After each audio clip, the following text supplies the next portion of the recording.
प्रेरणास्पद कथा YouTube channel पर मैं धनंजय जैन आप सभी का हार्दिक अभिवादन करता हूँ। दोस्तों, कठिन से कठिन परिस्थिति ही क्यों ना आ जाए, हम अपने मन को विचलित नहीं होने दें। चित्त की एकाग्रता यदि हमारी बनी रही ना, तो कैसी भी दिक्कत या तकलीफ की घड़ी क्यों ना आ जाए, हम उसमें से उभर सकते हैं, उसमें से हम बाहर निकल सकते हैं। हमारी धैर्यता हमें खोनी नहीं चाहिए, पर हम बहुत जल्दी विचलित हो जाते हैं, अपना आपा खो बैठते हैं।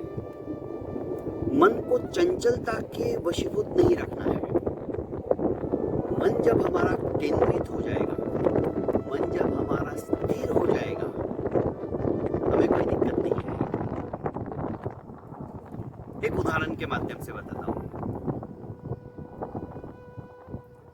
एक व्यापारी ने साहूकार से बहुत सारा कर्जा लेके रखा था, पर व्यापारी को व्यापार में इतना ज्यादा घाटा हो गया कि जो प्रति महीने वो ब्याज देता था, वो ब्याज धीरे धीरे देना भी बंद हो गया, और ब्याज पर ब्याज, ब्याज पर ब्याज, मुद्दल रकम तो जैसी थी वैसी ही थी, पर कई गुना ज्यादा ब्याज की रकम ही बढ़ती चली गई। किस्तें देना बहुत मुश्किल हो गया। इस व्यापारी की एक बहुत सुंदर कन्या थी। साहूकार के मन में उस कन्या को देखकर लालच जागृत हो गया, उसका शारीरिक उपभोग करने का। साहूकार ने सेठ के सामने, मतलब व्यापारी के सामने, एक प्रस्ताव रखा कि देख भाई, मुझे मेरे पैसों की सख्त जरूरत है और तू नहीं दे पा रहा है। मुद्दल तो दूर रहा, तू ब्याज भी नहीं दे रहा है। एक रास्ता है तेरे तरफ कि तेरी लड़की का विवाह तू मेरे से करवा दे। साहूकार अधेड़ उम्र का था, कुरूप था, भला अपनी जवान लड़की का विवाह उसके साथ कैसे करा दे। साहूकार को बहुत ज्यादा चिंता हो गई, टेंशन में आ गया। उसने अपनी बेटी से कहा कि बेटा, ऐसी ऐसी बात है, मैं क्या करूं। बेटी के सामने दो ही रास्ते थे, या तो पिता का कहना मानकर उस अधेड़ उम्र वाले साहूकार से विवाह कर ले, या फिर स्पष्ट रूप से ना कहकर अपने पिता को बर्बादी के उस मोड़ पर लाकर खड़ा कर दे। जैसे कि आज की तारीख में हमारे यहाँ पे किसान लोग कर्जा नहीं फेड पाने के कारण से आत्महत्या कर लेते हैं। दो ही रास्ते थे, या तो पिताजी को चिंता के गहन ग्रस्त के अंदर वो धकेल दे, या फिर साहूकार से विवाह कर ले। बहुत सोच समझकर उसने पिताजी से कहा कि पिताजी ठीक है, मैं उसके साथ में विवाह करने के लिए तैयार हूं। साहूकार आया, पर साहूकार के सामने उस लड़की ने एक शर्त रखी कि मैं तुमसे विवाह करने के लिए तैयार हूं, पर मेरी छोटी सी शर्त है।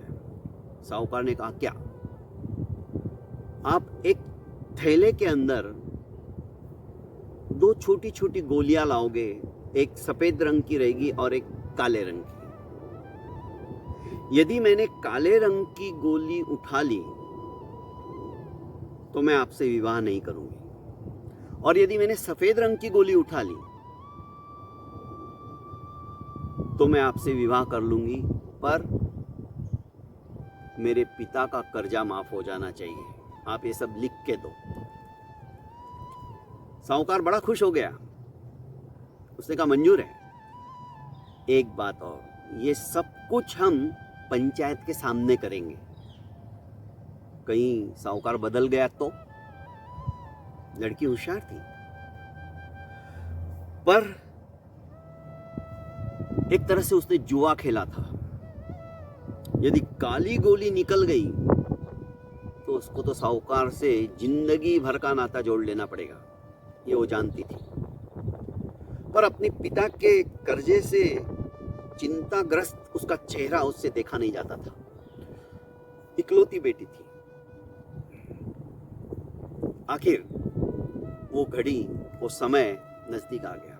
दोस्तों, मैंने पहले ही आपसे कहा कि कैसी भी परिस्थिति क्यों ना आ जाए, हम अपने मस्तिष्क को स्थिर रखें। चिंता चिता की तरह होती है। चिता तो मुर्दे को जलाती है, पर चिंता जिंदे को जलाना शुरू कर देती है। इसलिए दोस्तों, चिंता कभी भी नहीं करना। चिता से भी खतरनाक होती है। खैर, इधर क्या होता है, साहूकार थैले के अंदर पहले तो लोगों को एक काली और एक सफेद गोली ऐसी बताता है, पर चुपचाप नजर बचा के वो दोनों गोलियां काली थैले के अंदर डाल देता है। लड़की देख लेती है। अब तो लड़की के होश ही उड़ जाते हैं। अब करे तो क्या करे, समस्या विकट हो गई। कोई भी गोली निकालो, काली निकलेगी और उसको उसके साथ में विवाह करना ही पड़ेगा। बस मन को केंद्रित करने की बात यही आती है। ऐसे समय में पानी की तरह निर्मल, स्वच्छ रास्ता, कैसे जल कहीं पे भी आ गया ना तो जल रास्ता निकाल लेता है, वो रुकता नहीं है। उसके प्रवाह के अंदर व्यक्ति प्रवाहित होता चला जाता है। और यही हुआ।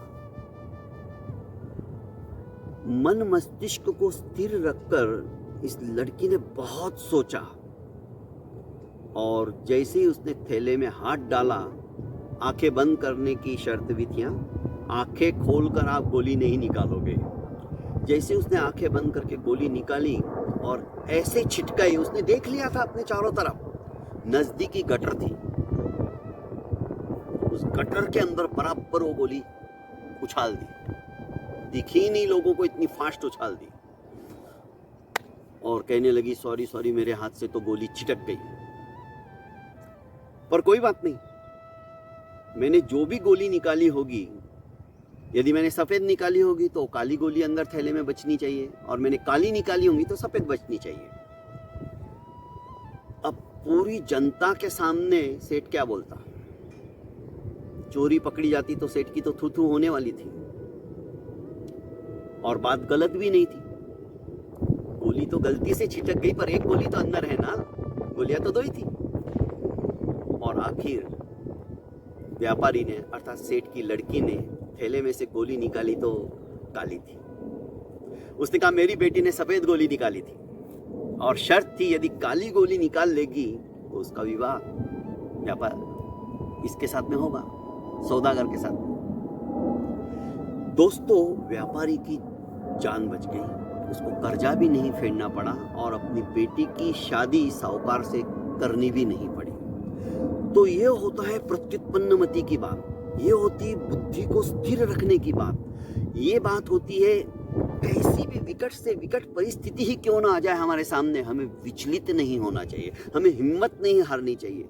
हम विचक्षणता से, बुद्धिमत्ता से, स्थिरता से यदि कुछ सोचेंगे ना, असफलता से सफलता की ओर इजीली हम बढ़ जाएंगे। सफलता भी हमारे चरणों का चुंबन करने के लिए आतुरित रहेगी। बहुत बहुत धन्यवाद दोस्तों। मेरे इस प्रेरणास्पद कथा YouTube चैनल को आपने अभी तक लाइक एवं सब्सक्राइब नहीं किया है तो कर लीजिए, और ज़्यादा से ज़्यादा इसे शेयर कीजिए।